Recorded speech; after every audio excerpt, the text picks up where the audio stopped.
నిజామాబాద్ లో కొనసాగుతున్న వరద కష్టాలు కామారెడ్డి హైదరాబాద్ హైవేపై భారీగా ట్రాఫిక్ జామ్ అయింది. నేపథ్యంలో NH44 పై భారీగా ట్రాఫిక్ జామ్ అయింది. మనం చూడొచ్చు దారి పొడవునా వాహనాలు నిలిచిపోయిన సిచ్యువేషన్స్ కనిపిస్తున్నాయి. హైదరాబాద్ టు కామారెడ్డిపై రాకపోకలు పూర్తిగా స్తంభించాయి.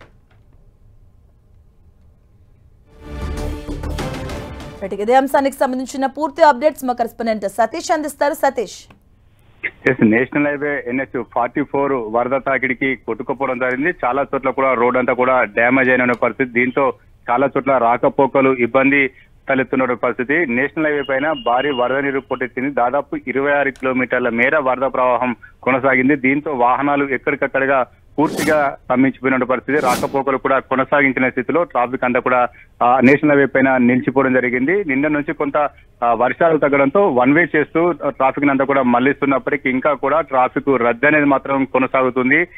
అది నేషనల్ హైవే అనేది చాలా కనెక్టివ్ తో కూడుకున్నటువంటి రహదారి. ఈ రహదారి పైన దాదాపు ఇటు నార్త్ టు సౌత్ కనెక్టివిటీ ఉంటుంది. పెద్ద ఎత్తున వాహనాలన్నీ కూడా స్తంభించడంతో వాహనదారులే ఇబ్బంది పడాల్సిన వస్తుంది. చాలా 48 గంటల వాహనదారులు చాలా ఇబ్బంది పడుతున్నటువంటి పరిస్థితి. చాలా చోట్ల కూడా రోడ్డు అంతా కూడా 5 నుంచి 10 ఫీట్ల వరకు కట్ అయిపోయినటువంటి పరిస్థితి. ఇటువంటి నేపథ్యంలో రోడ్డును మరమ్మతు చేయాలంటే చాలా టైం పట్టే అవకాశం కూడా కనిపిస్తుంది. ప్రస్తుతానికి ఒక నేషనల్ హైవే కాదు, చాలా కామారెడ్డి జిల్లాలో చాలా వరకు రోడ్లన్నీ కూడా ఎక్కడికక్కడ తెగిపోవడం జరిగింది. భారీ వరద అంతా కూడా రోడ్లను కోతకు గురి చేయడం జరిగింది. ఎల్లారెడ్డి కామారెడ్డి వద్ద పాముల వాగు పొంగిపోవడంతో ఆ వంతెనంతా కూడా కొట్టుకుపోవడం జరిగింది. దీంతో పాటు రోడ్డు కనెక్టివిటీ ఇటు కామారెడ్డి నుంచి సిరిసిల్ల వచ్చేటువంటి రహదారి కూడా పాల్వంచ వద్ద కొట్టుకుపోవడం జరిగింది. దీంతో పాటు కామారెడ్డి నుంచి ఎల్లారెడ్డి బోధన్ వెళ్ళేటువంటి బోధన్ నుంచి ఇతర ప్రాంతాలకు హైదరాబాద్, ఇతర మెదకు, రామాయంపేట ఇటువంటి వెళ్ళేటువంటి రోడ్లను కూడా ఎక్కడికక్కడ తెగిపోవడంతో రవాణా వ్యవస్థ అంతా కూడా కొంత స్తంభించినటువంటి పరిస్థితి.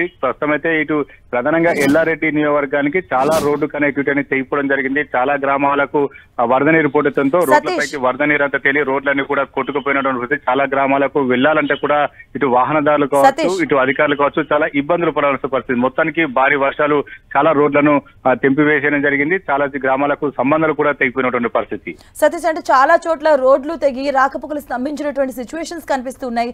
సో అధికారులు ఎలాంటి ప్రత్యామ్నాయ ఏర్పాట్లు చేస్తున్నారు?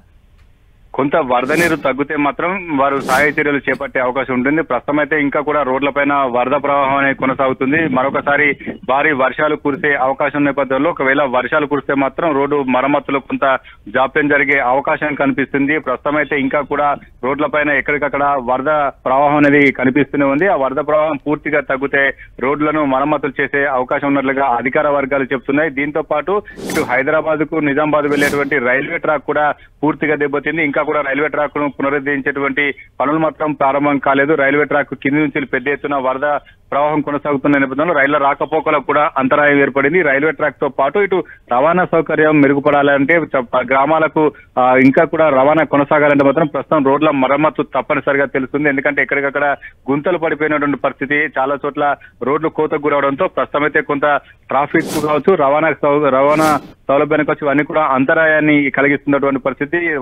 వర్షాలు వరదలు తగ్గితే తప్పించి రోడ్లను మరమ్మతు చేయలేని పరిస్థితి కామారెడ్డి జిల్లాలో నెలకొంది. Right, thank you Satish.